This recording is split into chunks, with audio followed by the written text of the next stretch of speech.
David Phyall was a vulnerable elderly man who was about to be evicted from his home. The courts had given permission for developers to flatten his property to make way for new houses. But he wasn't going to leave without a fight. Enraged by their decision and fueled by alcohol, he decided to make the ultimate stand by killing himself inside his home with a chainsaw.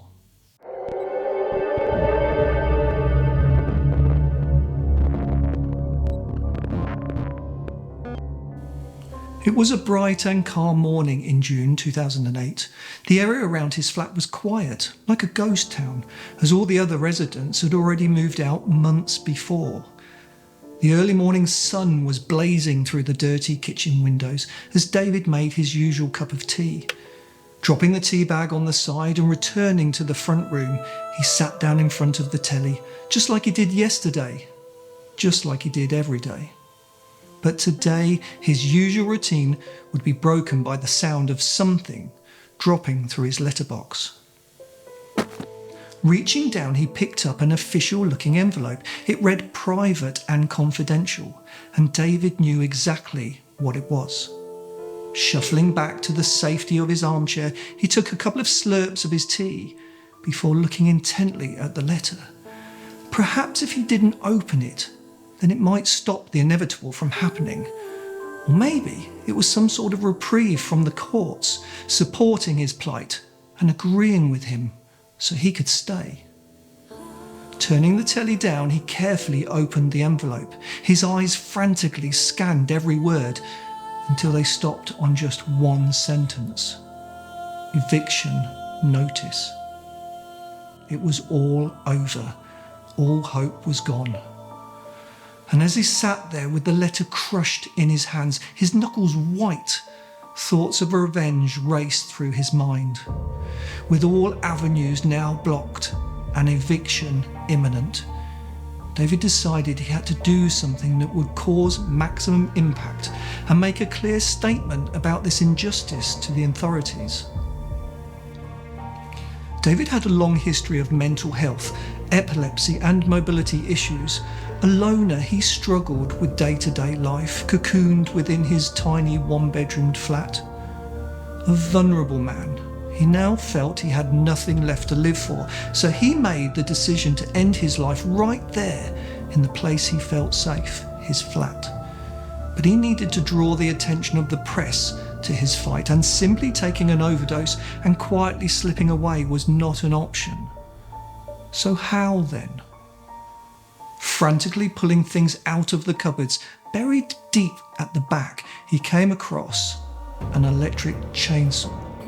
It was the perfect tool to end his life in an effective manner, but also to leave a scene that would draw the attention of the world to his fight.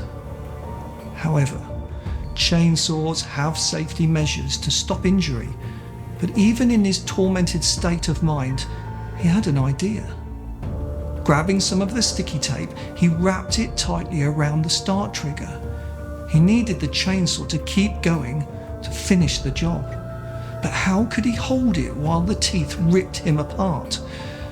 His answer, and this isn't easy to describe, was to tie it to the leg of a table and to lay under the saw with the teeth resting on his neck.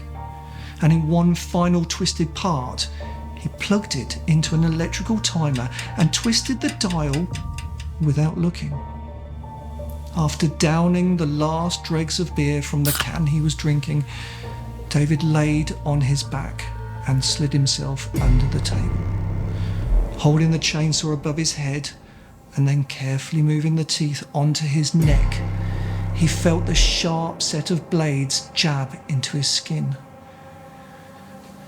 We can only guess what must have been going through his tortured mind during those final minutes as the timer counted down. But eventually, time ran out. Bursting into life, the chainsaw's razor-sharp teeth dug deep into the soft flesh of his neck, ripping through arteries and spraying a torrent of blood all over the floor, walls and ceiling. Without restriction, it carried on its journey through muscle and skin completely. Its aggressive nature only halted after the teeth got tangled up in David's shirt. 2 days later, police and paramedics found his remains after breaking into the flat. His elderly parents had raised the alarm after David failed to turn up to visit them. David's father, John, told the police that his son's death was totally unexpected and added, "We had seen him a week prior to his death and he appeared cheerful and had been making jokes." Sadly, David was simply hiding the truth. David Phyall suffered for most of his life either with mental torment or physical disability, and when the only place he felt he had any control over was taken away, he believed he had no other option but to take his own life. Today, we have a better understanding of mental health and the importance of seeking help. I just wish David could have got the support he needed before it was too late. Thanks for watching our real twisted tale, David Phyall, Suicide by Chainsaw. If you enjoyed it, then please hit that like button and consider sharing. Good night, and keep safe.